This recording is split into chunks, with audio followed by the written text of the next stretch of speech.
So electrons, small little things that flies around the nucleus, right? Those things that can only stay in those orbitals because of the electrostatic attraction from the proton. Previously, we know what the energy of one electron is, since the attraction energy is solely focused on it. But in reality, there's more than one of them, which means the energy will be distributed across electrons orbiting the nucleus, right?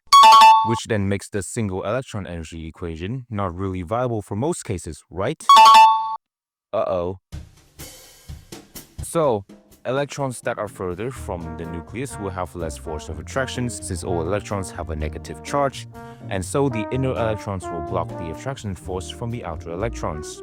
That is why ionized atoms have their outermost electrons taken, instead of any electron in the atom.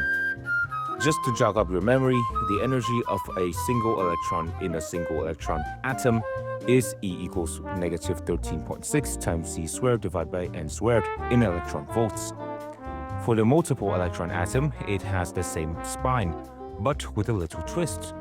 So it is instead negative 13.6 times C star squared divided by N star squared in electron volts. Z star is the effective charge since the charge will be reduced, blah blah blah. Z star equals the Z minus the total sum of B. B is the block coefficient. More on that later on. And because the nuclear charge is affected, so does the value of N. N will be affected and turn into N star. And N star will be a set value. It will be mentioned along with the block coefficient. So the formula is mostly inherited from the single electron system. But in what way will the value of Z and N be affected? That is where the Slater's rules comes in. In 1930, John C. Slater published his rules using shielding constants derived from combination of previous works, experimental data. I'm not going to go along this beat by beat. And that's pretty much it, a set of rules for electrons in a multiple electron system. Alright, on to another part of chemistry that makes people incredibly uninterested in it: memorization. First off, the N star values. For N equals 1, N star equals 1. For N equals 2, N star equals 2. For N equals 3, N star equals 3. For N equals 4, N star equals 3.7. And for N equals 5, N star equals 4. That out of the way, B will definitely be a handful. If the electrons are together in the 1s orbital, B equals 0.3. If the electrons are together in 2s2p or 3s3p or 4s4p and so on, B equals 0.35. If the electrons are together in the d or f orbital, B also equals 0.35. The orbital right before the examined orbital, if said orbital is s or p, will have all the electrons with B equals 0.85. With any other cases that isn't mentioned above, B equals 1. Also note that the configuration used for this, instead of in order of energy, it should be in numerical order. Like instead of 4s and then 3d, it's 3d first, then 4s. And we are using electron volts for this subject, not joule, because using it would make this even more of a headache. Sounds like absolute gibberish, right? That's because it is. And that's also why we will have examples to try and comprehend how these laws work. Of course, there are really no formulas to support these rules. After all, they were proven using the most basic method, experiments. As an example, we take manganese with the electron amount of 25. Let's peel this off inside out. First of all, the configuration for manganese is 1s2, 2s2, 2p6, 3s2, 3p6, 3d5, and 4s2. For the first layer, it's 1s2. There's 2 electrons, so one electron will block the other. They are both in 1s, so B equals 0.3, which makes Z star for the first layer equals 24.7. The second layer, since it's no longer 1s, we will completely forget about the 0.3 block value. First off, the 2s orbital.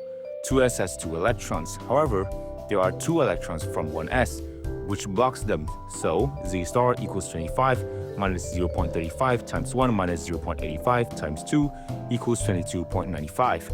Onto 2p, there are 6 more electrons, so Z star equals 25 minus 0.35 times 7, since there's 8 electrons in 2s and 2p, and minus 0.85 times 2, So Z star equals 20.85.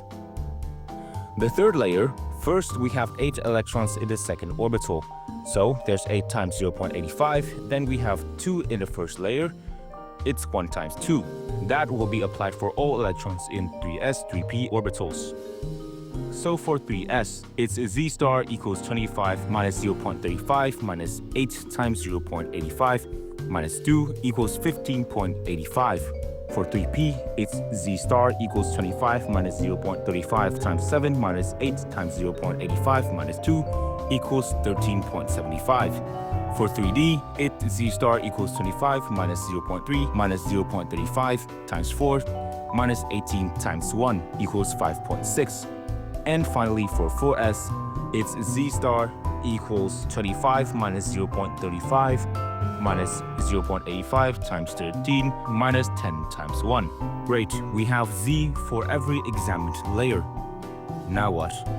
We calculate the energy, of course. To calculate the energy for each electron in their orbitals, we simply take those Z star and plug it in the formula with their respective memorized N star values. So for example, the energy for one single electron in a 3D orbital is 5.6 squared divided by 3 squared times negative 13.6 equals 47.39 electron volts. For the entire 3D orbital, which contains 5 electrons, just multiply the answer by 5, which then equals negative 236.95 electron volts. Next is for an electron in the 4s orbital, which will be E equals 3.6 squared divided by 3.7 squared times negative 13.6 equals negative 12.87 electron volts. The entire 4s orbital, which is 2 electrons, makes E4s equals negative 25.75 electron volts. My personal take for this is that it's purely memorization. And what better way to memorize than to do the same thing over and over again, so much that it is engraved into your mind.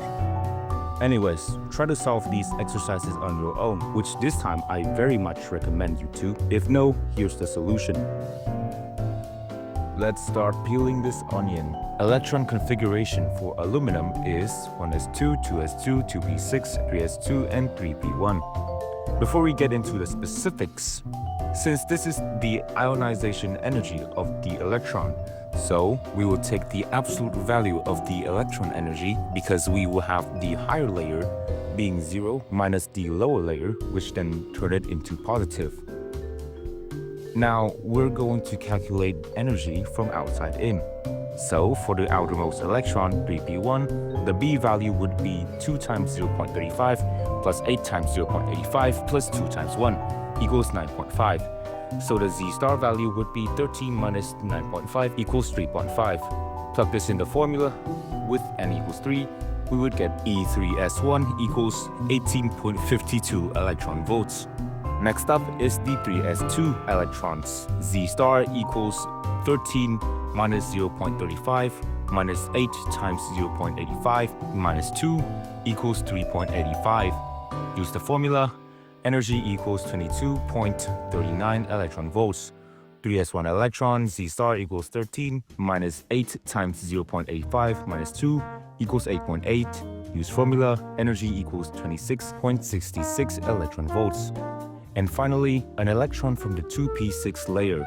Z star equals 13 minus 7 times 0.35 minus 2 times 0.85 equals 8.85. Use formula and boom, 266.3 electron volts, which is substantially higher than those other layers. Which also makes sense because the last 3 electron doesn't make any noble gas configuration, but from layer 1 to layer 2, it makes a noble gas, specifically neon, configuration, which is perfect and stable, which then costs a lot of energy to break said stable configuration.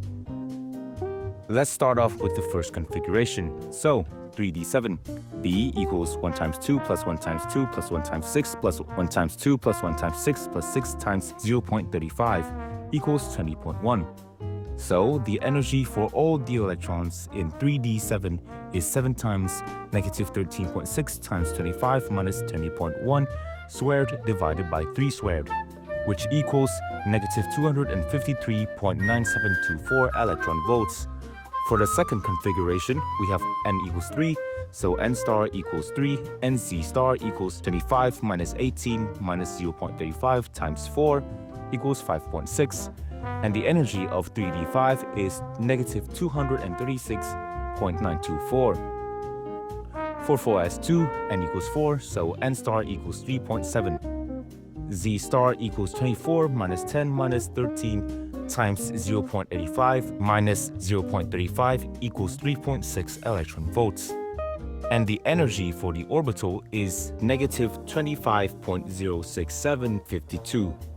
The total for the first configuration is obviously higher than the second, so the second configuration, which follows the Aufbau rule, is more stable and is the correct one.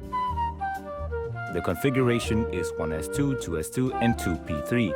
The block value for an electron in 2p is 0.35 times 4 plus 0.85 times 2 equals 3.1. We're going to remove the 3 electrons in 2p3, so it's going to be the absolute value of the energy of said electrons. So the energy is 3 times negative 13.6 times 7 minus 3.1 squared divided by 2 squared. Take the absolute value, which gives us 155.142 electron volts. We should turn this into joules since the wavelength formula uses SI. So the energy in joule is 2.485 times 10 by the power of negative 17 joules. For the wavelength value, we link up the formula hc divided by lambda equals E. We will get the wavelength value of 8 times 10 by the power negative 9 meters. We have finally reached the end of the first chapter. After these videos, you could grasp some of the most basics of quantum chemistry. Speaking of which, quantum chemistry and anything quantum related is one of the hottest topics in science. Although it may be difficult to pursue a job relating to quantum chemistry and such, I firmly believe that this is one of those occupations that has high stability. But if you aren't interested in getting a job relating to this and just watch these videos for your studies, good luck comprehending them. See you next chapter.